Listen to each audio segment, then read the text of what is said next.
प्रधानमंत्री नरेंद्र मोदी जुलाई में जब बनारस पहुंचे तो यूपी में विपक्षियों को लग गई मिर्ची। अलीगढ़ पहुंचे तो विपक्षी कहे सत्ता के वास्ते अलीगढ़ के रास्ते। यूपी की सियासत हाई है, अलीगढ़ से बड़ी लड़ाई है और यहीं पर चुनावी अंगड़ाई है। लेकिन क्या मोदी का अलीगढ़ दौरा बीजेपी के लिए जीत की गारंटी है, यह सबसे बड़ा सवाल है। और प्रधानमंत्री नरेंद्र मोदी जब अलीगढ़ पहुंचे तो कल्याण सिंह का नाम लिया और जैसा कि मैंने बताया राजा महेंद्र प्रताप सिंह का भी नाम लिया। वो राजा महेंद्र प्रताप सिंह जिन्हें अब केंद्र बिंदु में ला करके पश्चिमी उत्तर प्रदेश में जाट वोट बैंक को साधने की कोशिश की जा रही है। वो राजा महेंद्र प्रताप सिंह जिनके बारे में बीजेपी ने हमेशा ये कहा कि अलीगढ़ को जमीन तो दान में दे दी, लेकिन राजा महेंद्र प्रताप सिंह को अलीगढ़ ने कभी याद नहीं किया और एएमयू में तो कभी याद नहीं किया गया। समुदाय विशेष सर सैयद अहमद खान की बात करता है, लेकिन राजा महेंद्र प्रताप सिंह की बात क्यों नहीं करता। वो राजा महेंद्र प्रताप सिंह जिन्होंने देश के विकास के लिए, देश के उन्नयन के लिए, अलीगढ़ और पश्चिमी उत्तर प्रदेश के लिए और पूरे मुल्क के लिए आजादी की लड़ाई लड़ी है, उस राजा महेंद्र प्रताप सिंह को आखिरकार क्यों भुला दिया गया। प्रधानमंत्री ने कई मास्टर स्ट्रोक चले अलीगढ़ में, लेकिन हाँ, प्रधानमंत्री ने ऐसा क्यों कहा कि इतिहास बदल दिए जाते हैं। इतिहास बदलने वालों को कैसे प्रधानमंत्री ने कटघरे में खड़ा किया है। क्यों प्रधानमंत्री ने कहा कि इतिहास को बदला गया, क्यों प्रधानमंत्री ने यह कहा कि महापुरुषों को भुलाया गया और क्यों प्रधानमंत्री ने यह कहा कि पुरानी गलतियों को हमने सुधारा है और राष्ट्र नायकों से इतिहास भरा है। लेकिन राष्ट्र नायकों से भरे इस इतिहास को हमेशा दरकिनार किया गया। देखिए, के बाद ऐसे राष्ट्र नायक और राष्ट्र नायिकाओं की तपस्या, इस तपस्या से देश की अगली पीढ़ियों को परिचित ही नहीं कराया गया। उनकी गाथाओं को जानने से देश की कई पीढ़ियां वंचित रह गई। 20वीं सदी की उन गलतियों को आज 21वीं सदी का भारत उन गलतियों को सुधार रहा है। महाराजा सुहेलदेव जी हो, दीनबंधु चौधरी छोटूराम जी हो या फिर अब राजा महेंद्र प्रताप सिंह जी, राष्ट्र निर्माण में इनके योगदान से नई पीढ़ी को परिचित कराने का ईमानदार प्रयास आज देश में हो रहा है। साथियों, भारत का हजारों वर्ष का इतिहास ऐसे राष्ट्र भक्तों से भरा है जिन्होंने समय समय पर भारत को अपने तप और त्याग से दिशा दी है। प्रधानमंत्री कोई भी बात यूं ही नहीं कहते और अलीगढ़ में अगर राजा महेंद्र प्रताप सिंह की बात करते हुए उन्होंने ये कह दिया कि इतिहास के साथ में छेड़छाड़ की गई और महापुरुषों से या महापुरुषों की जितनी वीर गाथाएं हैं उससे प्रदेश को और देश को वंचित रखा गया, तो इसके भी कई मायने हैं और यही मायने समझाते हुए ये तस्वीरें हैं। एक काम कर लेते हैं, डिबेट को ओपन करेंगे। सूर्या मैथिल मेरे साथ में है और इसके अलावा कांग्रेस नेता अर्शप्रीत सिंह भी मेरे साथ में है। अर्शप्रीत सिंह जी, प्रधानमंत्री ने सीधे तौर पर आरोप लगाए हैं और प्रधानमंत्री का यह कहना है कि इतिहास के साथ में छेड़छाड़ की गई, इतिहास को ठीक तरीके से रखा नहीं गया, इतिहास से देश के युवाओं को वंचित किया गया और इसीलिए मौजूदा सरकार ने, चाहे वो केंद्र सरकार हो चाहे यूपी की सरकार हो, डबल इंजन की सरकार ने जो किया है इससे पहले कोई भी नहीं कर सका। आप सब फेल हैं। मुझे एक बात बताइए। हाँ। 2014 से लेकर आज तक 2021 हो गया है। इन्होंने, अगर इनको इतना ही लग रहा है कि वंचित किया गया है युवाओं को जो हमारे हिंदुस्तान के हैं, तो इन्होंने क्यों नहीं कुछ किया बताइए। हिंदुस्तान में इतनी स्टेट्स हैं, इतने जिले हैं, कर देते।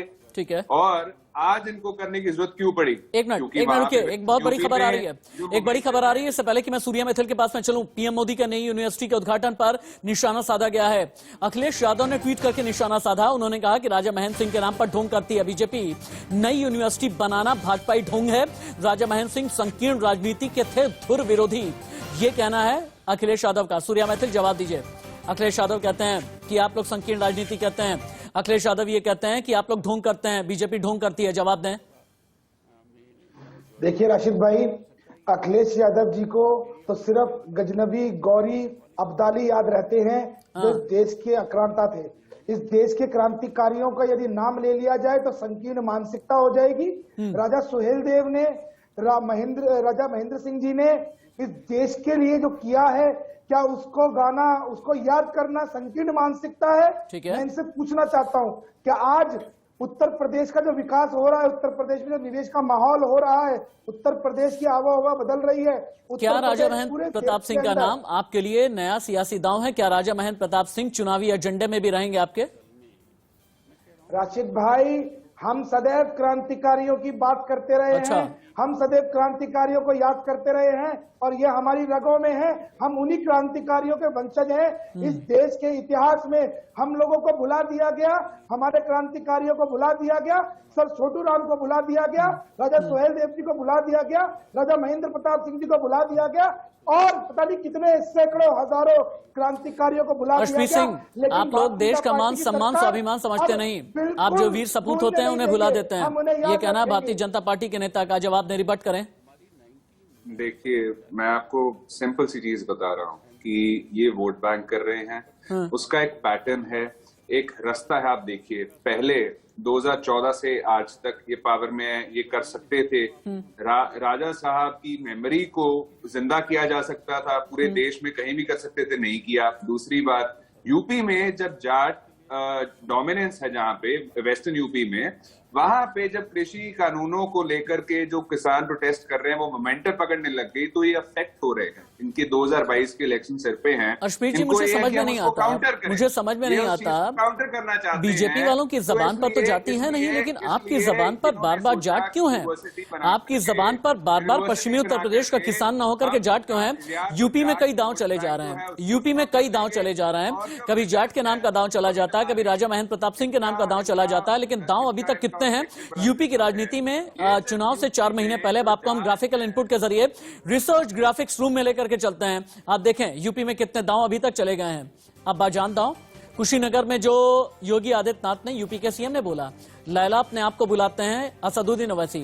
राजा महेंद्र प्रताप सिंह का नाम आया अलीगढ़ में, किसान आंदोलन के नाम पर चढ़ाई है, धर्म की बात और जाति की होती है। सैयद सालार मसूद गाजी की मजार पर जब गए थे असदुद्दीन ओवैसी, और इसके अलावा ओपी राजभर, तब भी बवाल हुआ था। इसके अलावा साइकिल यात्रा निकाली अखिलेश यादव ने, प्रबुद्ध सम्मेलन कर रही बहुजन समाज पार्टी, यानी जात भी है, धर्म भी है, और साथ ही साथ कई ऐसे नाम हैं जो देश के वीर सपूतों में शामिल हैं। लेकिन यूपी के, चूंकि जाटों की बात हुई है, यूपी ने जाट सीएम कितनी बार देखे हैं? अब आपको हम ये दिखाते हैं, से 2 बार, नाम 1 और 2 बार। चौधरी चरण सिंह दोनों ही बार। कब कब? आप देखें जाट राजनीति में 3 अप्रैल 1967 से लेकर के 25 फरवरी 1968 तक, और दूसरी बार 18 फरवरी 1970 से लेकर के 1 अक्टूबर 1970 तक। यानी जाट पर अगर बात होती है तो जाट क्यों नहीं आखिरकार मुख्यमंत्री बनाए जाते हैं? सत्ता के शीर्ष पर जाट कितनी बार रहे? अब आप ये देखें, चौधरी चरण सिंह प्रधानमंत्री रहे 28 जुलाई 1979 से लेकर के 14 जनवरी 1980 तक। कांग्रेस और जनता पार्टी सेक्युलर की सरकार थी। फिर चौधरी चरण सिंह उप प्रधानमंत्री रहे, गृह और वित्त मंत्रालय का जिम्मा संभाला। 24 मार्च 1977 से लेकर के 28 जुलाई 1979 की जनता पार्टी की सरकार में। चौधरी देवीलाल उप प्रधानमंत्री, कृषि मंत्रालय संभाला। 2 दिसंबर 1989 से लेकर के 21 जून 1991 तक जनता दल नेशनल फ्रंट का प्रतिनिधित्व करते हुए। इसका मतलब यह है सीएम से लेकर के पीएम तक अगर आप गिन लें, महज 1 या 2 नाम ही सामने आएंगे। ऐसा क्यों सूर्या मैथिल जी? जाट की बात हर कोई करता है, किसी के दिल में रहता है, किसी के दिमाग में रहता है, किसी की जबान पर रहता है, लेकिन जाट मुख्यमंत्री इतने कम क्यों? देखिए राशिद भाई, भारतीय जनता पार्टी ने सदैव समाज के हर वर्ग को आगे बढ़ाया है। चाहे आप देख लीजिए, पश्चिम उत्तर प्रदेश से हमने संजीव बालियान जी को केंद्रीय नेतृत्व में भेजा है। उसके अलावा उत्तर प्रदेश सीएम और पीएम चौधरी चरण सिंह, ताऊ देवीलाल, इनके अलावा नाम बताएं। तो मैं यूपी की बात कर रहा हूं, मैं यूपी की बात कर रहा हूं। मैंने आपको क्या कहा राशिद भाई, कि हम केवल और केवल समाज के सभी वर्गों को लेके चलते हैं। चाहे वहां पर पूछ लेता हूं, जाट की बात तो आपने भी की, जाट की बात तो आपने भी की। जाट को वोट बैंक के तौर पर देखा गया, किसानों को साधने के लिए जाटों को हमेशा साथ में लिया गया। आपके भी सामाजिक समीकरण में जाट और मुस्लिम पश्चिमी उत्तर प्रदेश में रहते हैं, लेकिन जाट को आखिरकार एक काम कर लेते हैं। प्रधानमंत्री नरेंद्र मोदी ने अलीगढ़ में जो कुछ भी कहा है, इस पर यूपी के पूर्व सीएम समाजवादी पार्टी के मुखिया अखिलेश यादव को सुने। समाजवादी सरकार बनेगी और आने वाले समय में आपके सहयोग से, आपकी मदद से और गरीबों, किसान, नौजवान बनाने जा रहे हैं। आपका सम्मान भी वापस होगा और आपके घर जो तोड़े गए हैं वो वही के वही घर बना करके समाजवादी सरकार देने का काम करेगी। और जो अधिकारी चुपचाप ये कानून कागज पे घुमा रहे हैं, समाजवादियों ने सूची बनाई है। अधिकारी ये ना समझे कि बच जाएंगे। अगर किसी की जिम्मेदारी है तो अधिकारी की भी जिम्मेदारी है। जो लोग 100 साल से रह रहे हो, 90 साल से रह रहे हो, उनका घर पे बुलडोजर चला दो आप। ये कहां का कानून है? कहां की आपने जानकारी हासिल कर ली?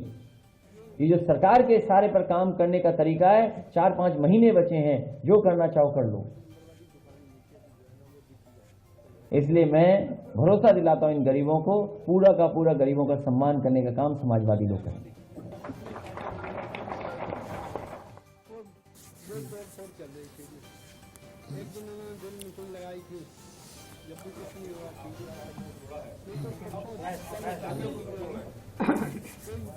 आप कब मिलके आए थे? समाजवादी पार्टी के अध्यक्ष अखिलेश यादव को सुन रहे थे आप। उनका यह कहना था कि यूपी को सम्मान देने का काम अगर किसी ने किया है तो समाजवादी पार्टी ने किया है और आगे भी समाजवादी पार्टी ही यूपी को सम्मान देने का काम करेगी। लेकिन बात अलीगढ़ पर होकर के रुक गई है। अलीगढ़ पर होकर इसलिए रुकी है क्योंकि अलीगढ़ का मतलब कल्याण सिंह, अलीगढ़ का मतलब राजा महेंद्र प्रताप सिंह, और इसलिए कहते हैं कि अलीगढ़ साधे सब सधे, यानी पश्चिमी उत्तर प्रदेश की 136 सीटें सत्ती हैं। किसान को साधना है, अलीगढ़ चले जाइए। जाट की बात करनी है तो अलीगढ़ चले जाइए। पश्चिमी यूपी की राजनीति का केंद्र अलीगढ़, युवाओं को साधने का केंद्र अलीगढ़, 136 सीटों पर निशाना अलीगढ़। बुजुर्ग को अगर साधना है पश्चिमी उत्तर प्रदेश को तो अलीगढ़ में आप चले जाएं। और इसीलिए सियासत की जो लड़ाई है अलीगढ़ पर आ गई है। यूपी में सत्ता है, जाति का कितना पत्ता है और जाति के पत्ते में कौन किसे साधने की कोशिश कर रहा है, कितनी फीसदी कौन सी जातियां हैं जिस पर सभी की नजरें टिकी हैं। अब आप ये देखें, क्षत्रिय 7%, ब्राह्मण 10%, यादव 9%, कुर्मी 12%, दलित 22%, मुस्लिम 19% और जाट हैं 6 से लगभग 8% के आसपास का इनका वोट बैंक है।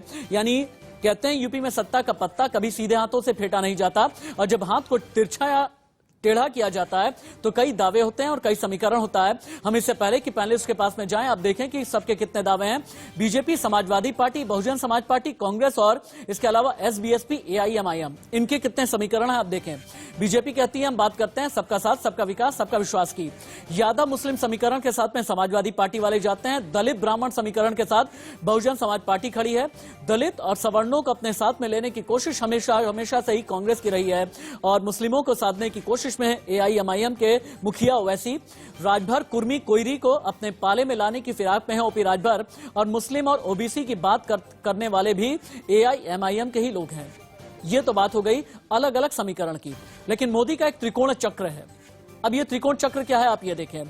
15 जुलाई, 14 सितंबर, 26 सितंबर। 15 जुलाई को बनारस पहुंचे मोदी, वहां से पूर्वांचल को साधा और इसके अलावा 14 सितंबर को जब अलीगढ़ पहुंचे पश्चिमी उत्तर प्रदेश को साधा और अब इसके ठीक 12 दिन के बाद यानी 26 सितंबर को प्रधानमंत्री पहुंचने वाले हैं लखनऊ और वहां से अवध और केंद्रीय उत्तर प्रदेश को समझने की और साधने की कोशिश करेंगे। और मोदी के त्रिकोण चक्र में अर्शप्रीत सिंह जी, क्या Congress, Samajwadi party, Bahujan Samaj party, AIMIM और राजभर की पार्टी एसबीएसपी सब फंस गए हैं? नहीं जी, मोदी साहब अपने ही जाल में फंसते हुए नजर आ रहे हैं। उन पे प्रेशर है, उन पे दबाव बना है। जो किसान 9 महीनों से तपती गर्मी में, सर्दी में वहां पे मुशक्कतें कर रहे हैं, मुहिम शुरू की है जो उन्होंने, उसका इनको खामियाजा भुगतना पड़ेगा। और सीजे साहब ने भी ये तो कहना शुरू कर दिया कि डिबेट डिस्कशन होती नहीं, जो चीफ जस्टिस ऑफ इंडिया और कानूनों में क्लैरिटी नहीं आती, उसका इफेक्ट है जो वेस्टर्न यूपी में देखने को मिल रहा है। और ये सिर्फ वेस्टर्न यूपी में नहीं, ये पूरे यूपी में गूंजेगा। जो किसानों का ये जो ऐलान है कि बीजेपी सरकार को वापस लेने पड़ेंगे, वोट की चोट उनको लगेगी, पूरे देश में लगेगी और आने वाला टाइम इस चीज का गवाह होगा। आप इस चीज को अपनी चैनल पे चलाएंगे। किसानों ने बीजेपी को लेकर के समाजवादी पार्टी कहेगी कि मेरे पास में मुस्लिम यादव हैं, बहुजन समाज पार्टी कहेगी कि हमारे साथ में दलित मुस्लिम हैं, कांग्रेस ये कहेगी कि हमारे साथ में ओबीसी हैं, दलित हैं और मुस्लिम हैं, एआईएमआईएम वाले ये कहेंगे कि ओबीसी मुस्लिम हमारे साथ में है, राजभर वाले एसबीएसपी वाले ये कहेंगे कि हमारे साथ में पिछड़ा अति पिछड़ा है, कोयरी है, कुर्मी है, नोनिया है और राजभर समाज हमारे साथ में है। तो फिर आप क्या कहेंगे? राशिद भाई, माननीय प्रधानमंत्री जी सदैव बोलते हैं सबका साथ, सबका विकास, सबका विश्वास, और इस बार लाल किले की प्राचीर से उन्होंने एक और शब्द जोड़ा इस नारे में, सबका प्रयास। तो माननीय प्रधानमंत्री जी के साथ समाज का हर वर्ग है जो इस देश के लिए लड़ने मरने को तैयार है, इस देश को आगे बढ़ाने को तैयार है, इस देश के क्रांतिकारियों का जो सम्मान करते हैं वो माननीय प्रधानमंत्री आप जी के कहते हैं साथ कि है। क्रांतिकारियों का सम्मान भारतीय जनता पार्टी करती है, समाजवादी पार्टी ये कहती है कि यूपी का सम्मान करने वाले हम ही हैं। आप दोनों ही मेहमानों का बहुत बहुत शुक्रिया। लेकिन हाँ, इतना जरूर है, अलीगढ़ की लड़ाई के जरिए एक चुनावी मूड सेट हो गया है, एक एजेंडा सेट हो गया है, लेकिन सवाल कई हैं। अलीगढ़ के जरिए पश्चिमी उत्तर प्रदेश में क्या वोट बैंक को लुभा पाएगी भारतीय जनता पार्टी, सवाल नंबर 1। किसान मानेंगे आप नहीं, सवाल नंबर 2। और जाटों के बीच में क्या अपना वर्चस्व स्थापित वाकई में दोबारा से भारतीय जनता पार्टी कर पाएगी, तब जबकि आरएलडी ने अपना खम ठोका है, तब जबकि बाकियों का यह कहना है कि किसान कानून की वजह से जाट और किसान पश्चिमी उत्तर प्रदेश के नाराज हैं। तो ऐसे में क्या राजा महेंद्र प्रताप सिंह का नाम, क्या कल्याण सिंह का नाम मोदी के लिए, बीजेपी के लिए मास्टर स्ट्रोक साबित होगा? एक ब्रेक के लिए रुकेंगे, बहस में इतना ही।